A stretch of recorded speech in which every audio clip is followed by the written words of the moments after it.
আসসালামু আলাইকুম রহমতুল্লাহ। আমি আব্দুর রহমান কৃষি প্রশিক্ষণ ইনস্টিটিউট হাটহাজারী চট্টগ্রামের বর্তমান অধ্যয়নরত ষষ্ঠ সেমিস্টারের ছাত্র।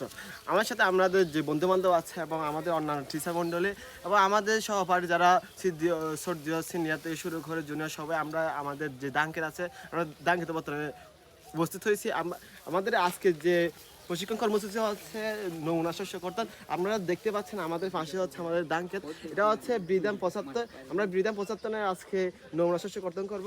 আমরা যে আমরা জানি যে নমুনা শস্য কর্তনের জন্য সাধারণত আমাদের যে পশ্চিম আবার দক্ষিণ দিকে খন্ডার করে দাঁড়াতে হবে এবং কর্নার থেকে শুরু করে দুই দিকের মাপ নিতে হবে, দৈর্ঘ্য এবং প্রস্থ।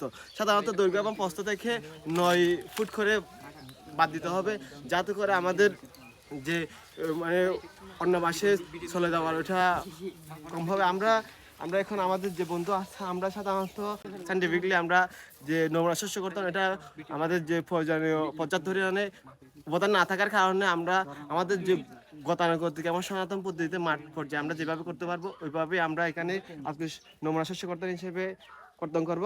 এবং আমরা দেখতে পাচ্ছেন একটা আমরা খুঁটে নিয়েছি, আমরা এটাকে আমরা নির্দিষ্ট একটা জায়গায় ছুড়ে দেব এবং ওইখান থেকে যে স্থানে পড়বে এটা ওইটাকে আমরা সাইকেল হিসেবে ধরে ওখান থেকে আমরা জানি যে নমুনা শস্য গ্রন্থের জন্য সাধারণত 2.5-2.3 মিটার করে একটা সার্কেল করতে হবে এবং সার্কেলের মধ্যে যে দাগগুলো হবে এই দাগগুলোকে আমরা সমানভাবে কর্তন করে রোদে শুকানোর পরে একটা ওজন করবো এবং বীজ অবস্থায় যে পরিমাপ করার পরে আমরা নমুনা শস্য কর্তন করব। আমি এখন আমার বন্ধুকে অনুরোধ করবো এটা নির্দিষ্ট একটা জায়গায় আনটাচের মধ্যে নির্দিষ্ট জায়গায় ছুড়ে মারার জন্য আমরা ওটাকে সাইকেল হিসেবে নেবো। আমরা দেখতে পাচ্ছি ওইটা নির্দিষ্ট একটা জায়গায় র্যান্ডমলি যে কোনো একটা জায়গায় পড়ছে এবং ওই জায়গার মধ্যে আমরা সার্কেল হিসেবে ধরে ওটাকে কেন্দ্র হিসেবে ধরে 2.5-2.3 মিটারকে একটা সার্কেল করব এবং ওইটা থেকে শুরু করে যে ধানগুলো আছে ওই ধানগুলো আমরা কেটে এটা পরিবর্তে আমরা পরিমাপ করব।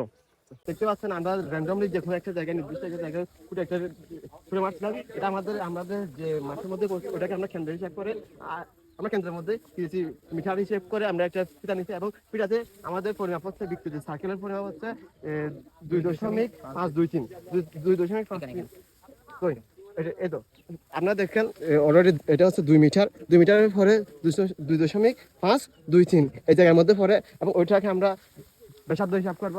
আমরা যে যতটুকু পর্যন্ত ব্যাসার্ধ হিসাবে এটা রাউন্ড করে আমরা যে ধানগুলো এ পাশে আমরা ইয়া করে দেবো, মানে এক পাশে ভেঙে দেবো। এরপর আমরা যে সমস্ত যে সাইকেলের এগুলো ধান কর্তন করে ফেলবো। তখন রাউন্ড হয়ে যাও, রাউন্ড হয়ে যে ধানগুলো আছে এগুলো ভেঙে দাও।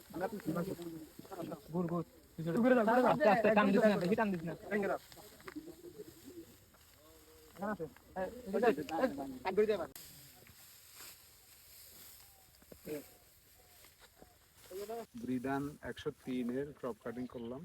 আমাদের ক্রপ কাটিংয়ে 20 বর্গ মিটারে আমরা যে ফলন হবে এটার উপর নির্ভর করে বাকি মাঠের যে মোট ফলনটা হবে এটা নির্ণয় করা হবে। আমরা আমাদের শিক্ষার্থীদেরকে নিয়ে আজকে ক্রপ নমুনা শস্য কর্তন করলাম। আমনের জাতটা ছিল 103, আমাদের আরো অন্যান্য জাত আছে, এগুলো আমরা পর্যায়ক্রমে ক্রপ কাটিং করবো। আজকে এই পর্যন্ত, সবাইকে ধন্যবাদ। আমি বিশেষভাবে স্যারকে ধন্যবাদ জানাচ্ছি। স্যার আমাদের এখানে এসে আমাদেরকে বিভিন্ন ধরনের উপদেশ থেকে শুরু করে কিভাবে আমরা ক্রপ কাটিং করব এবং যে 20 বর্গ মিটার স্কোয়ার এই আমাদের সার্কেল থেকে শুরু করে আমরা 2.5-2.3 মিটার হিসাব করে যে জ্ঞানটা নিচ্ছি আমরা ব্যাসার্ধ নিচ্ছি, ওটা স্যার আমাদেরকে পর্যবেক্ষণ করছে এবং কিভাবে আমাদের যদি কোনো ভুল ত্রুটি হয়ে থাকে ওটা স্যার অলরেডি আমাদের সঠিক করে দিচ্ছে এবং স্যার অলরেডি আমাদেরকে কি আরো পরবর্তী ধাপ কি কি করতে হবে ওটা সম্পর্কে বলে দিচ্ছেন। স্যার বলছেন যে আমাদের এই ধানগুলো আমরা নির্দিষ্ট একটা জায়গা নিয়ে যাব, এখান থেকে মাড়াই করার পরে এখান থেকে একটা আমরা আর্দ্রতা পরিমাপ হিসাব করবো। আর্দ্রতা পরিমাপ হিসাব করার পর এখানে কত পার্সেন্ট আর্দ্রতা হয়েছে এবং কত কেজি ধান হয়েছে ওটা আমরা পরিমাপ হিসাব করার পরে আমরা যে শুকানোর পরে যে কাঙ্ক্ষিত আর্দ্রতা একটা মান বাহির করবো। আমাদের 20 বর্গমিটার যে স্কোয়ারের কতটুকু দান হয়েছে এবং ওটাকে আমরা প্রাথমিক হিসাব করে আমাদের পুরা যে মাঠ আছে আমাদের প্লটের কত বিঘা আছে এবং প্রতি বিঘায় কি পরিমাণ ধান হয়েছে ওটা আমরা পরিমাপ করতে পারবো। আমরা ওইভাবে বিভিন্ন ধরনের জেলা উপজেলায় এবং সারা দেশে আমরা ওইভাবে সমস্ত ধরনের শস্যের একটা পরিমাপ হিসাব করতে পারবো এবং পরবর্তী সময়ে দেশের কি পরিমাণ খাদ্য লাগবে এবং কি পরিমাণ বাইরে থেকে আমদানি থেকে শুরু করে আমরা কি বাইরে রপ্তানি করতে পারবো কিনা ওই সম্পর্কে এটা সঠিক করতে পারবো। যে 20 বর্গ ফুটের একটা স্কয়ার, এই স্কয়ারের মধ্যে আমরা সমস্ত ধরনের ধান কাটার পরে এগুলো ধান আমরা নির্দিষ্ট একটা জায়গায় যেখানে আমরা মাড়াই করবো।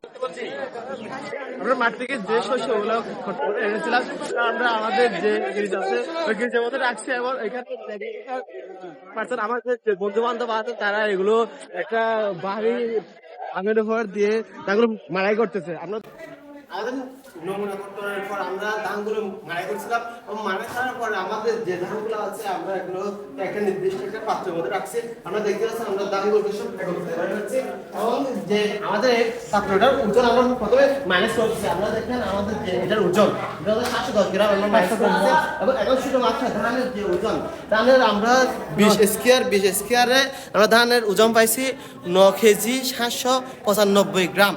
আমরা 9 কেজি 795 গ্রাম এই ওজনকে আমরা আমাদের শুকানোর পরে কাঙ্ক্ষিত আর্দ্রতা 14% আর্দ্রতা হিসাব করে আমাদের 20% আমরা কতটুকু হয়েছে আমরা বাহির করবো।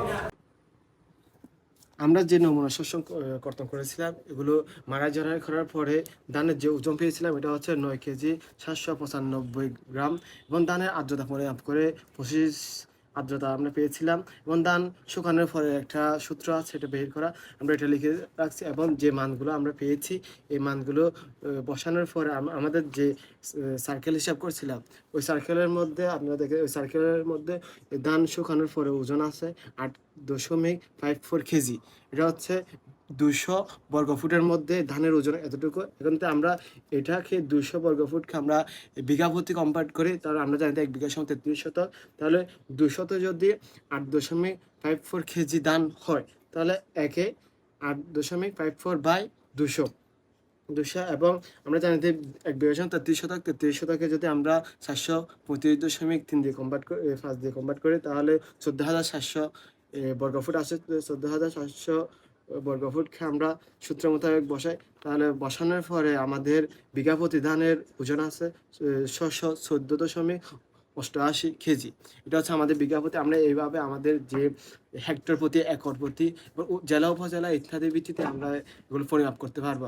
আমরা এইভাবে নমুনা করতে হিসাব করে আমাদের দেশের যে সঠিক পরিমাণে শস্য কী পরিমাণে উৎপাদন করা হয়েছে ইত্যাদি পরিমাপ করতে পারবো। আসসালামু আলাইকুম।